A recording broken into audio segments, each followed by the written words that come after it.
Liebe MFGZ-Mitglieder, liebe YouTube-Kanalabonnenten, es ist soweit. Unsere neue DA40 ist ab sofort buchbar und fliegbar. Vor genau 7 Wochen bin ich zuerst mal mit dem Flüger, dazumal noch unter norwegischer Flagge, hier in Zürich gelandet. Seitdem haben uns viele Fragen erreicht ums Thema, wie läuft so ein Kauf von so einem Flüger ab?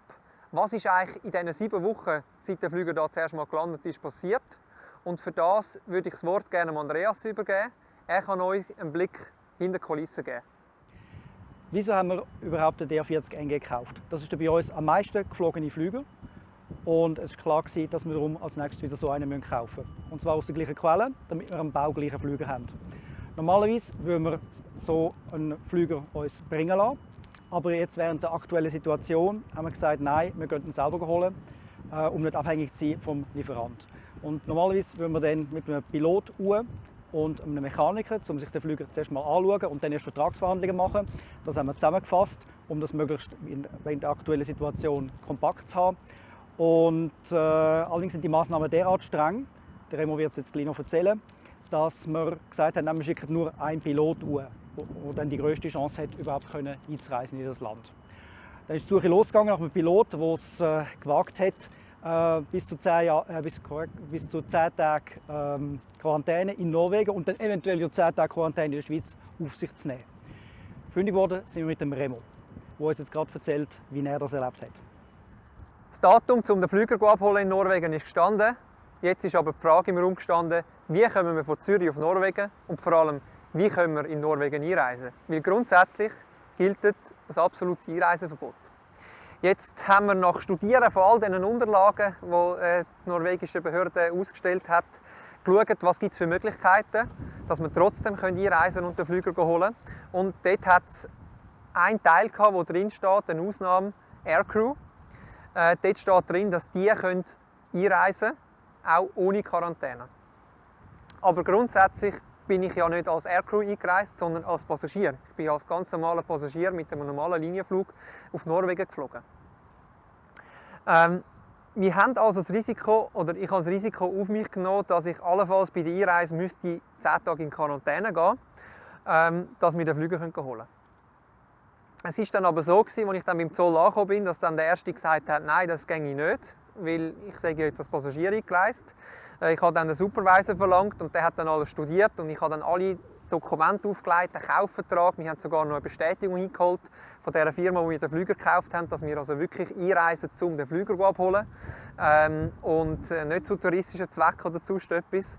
Und meine Pilotenlizenz etc. alles auf den Tisch gelegt und der hat dann geschaut und gemacht und nach irgendwie 5 Minuten und ein paar Telefone hin und her ist er dann gekommen und hat gesagt, «It's all good, you can enter». Und zwar ohne Quarantäne.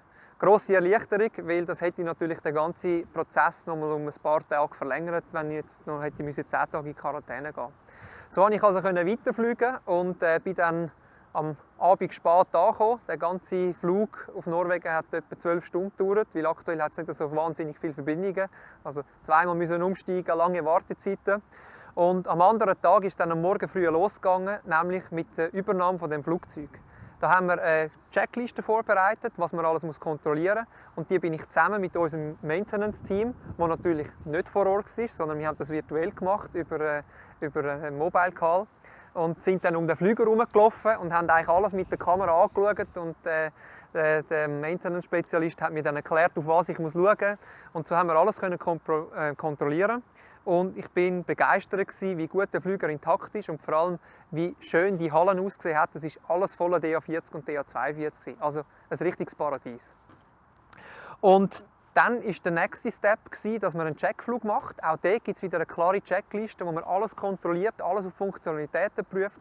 Das haben wir dann gemacht und es hat alles funktioniert. Und erst dann haben wir das Go gegeben, dass wir das Geld überweisen. Und das hat natürlich dann einen Moment gebraucht. Und am Nachmittag um 3 am Freitag ist dann das Geld angekommen und sie haben gesagt, it's good to go.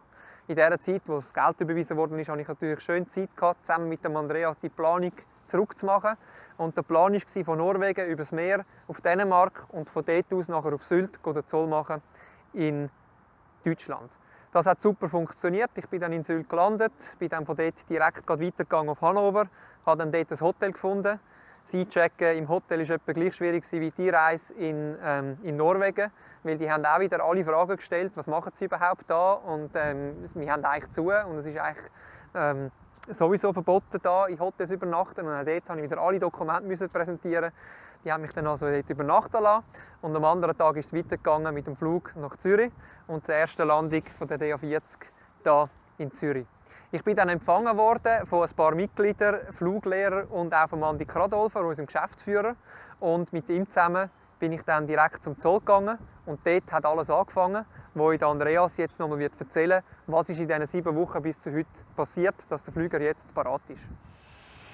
Der Verzollungsprozess ist dann mehrere Stunden gegangen. Und das Problem ist, eigentlich dürfen wir den Flüger dann nicht mehr anlängen, solange der Verzollungsvorgang nicht abgeschlossen worden ist.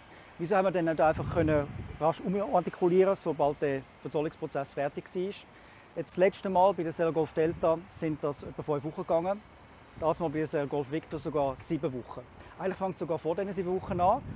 Man muss nämlich zuerst einmal die Immatrikulation reservieren und auch Ferienflugversicherung machen. Dann, sobald der Flüger da war, haben wir die alten Kennzeichen wegnehmen, Fotos machen, um zu beweisen, dass die weg sind und Dokumente nach Norwegen schicken. Das Wegnehmen hat nicht unsere Maintenance machen, sondern Spezialisten, die haben zuerst mal Zeit haben. Wo sie allerdings gerade da waren, haben sie dann gerade die neue Immatrikulation auch drauf gemacht. Wir haben also dann die Dokumente nach Norwegen geschickt, dann müssen warten, bis wiederum Dokumente zurückgekommen sind. Und das Wichtigste dort sind sogenannte die technischen Akten. Und alleine die sind 6 Wochen am Zoll in Basel hängen geblieben. Insgesamt haben wir ungefähr 35 Dokumente einreichen, um die Immatrikulation von dem Flüger zu erreichen. Dazu gehören zum Beispiel Eigentumsnachweis, Handelsregisterauszug, Versicherungsnachweis, ILT-Registrierung, Antrag auf Flugfunk und. Bei weitem am schwierigsten ist es allerdings, die Genehmigung für die Lufttüchtigkeit überzukommen, wo muss die Maintenance diverse Dokumente einreichen. Sie müssen sämtliche Service Bulletins für den Flüger anschauen und Airworthiness Directives. Wir müssen das Aircraft Maintenance Programm auf beistellen und da Dutzende von Arbeitsberichten durchlesen, um das zu erreichen. Man konnte nicht einfach Copy-Paste machen aus der alten Camo in die neue, sondern man musste das in eine Form bringen, die das Bundesamt für die Zivilluftfahrt verlangt hat und auch in unser Informatiksystem von der Camo überhaupt hineinpasst. Parallel haben weitere Sachen gemacht werden, wie zum Beispiel das ILT und den Transponder programmieren. Was auch noch geholfen hat, ist, dass gleichzeitig auch noch bei unserer Flight Maintenance ein Audit stattgefunden hat. Aber jetzt ist der Flüger endlich fertig. Remo, kannst du endlich fliegen.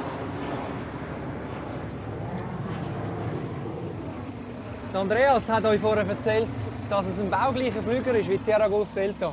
Einen kleinen Unterschied gibt es aber. Und zwar hat die neue DA40 ein Bubble Canopy. Dank dem haben auch Personen, die grösser sind als 1,90, sehr komfortabel Platz drin. Wir wünschen euch jetzt schon ganz viel Spaß und viele tolle Erlebnisse mit dem neuen Flüger und always happy landings.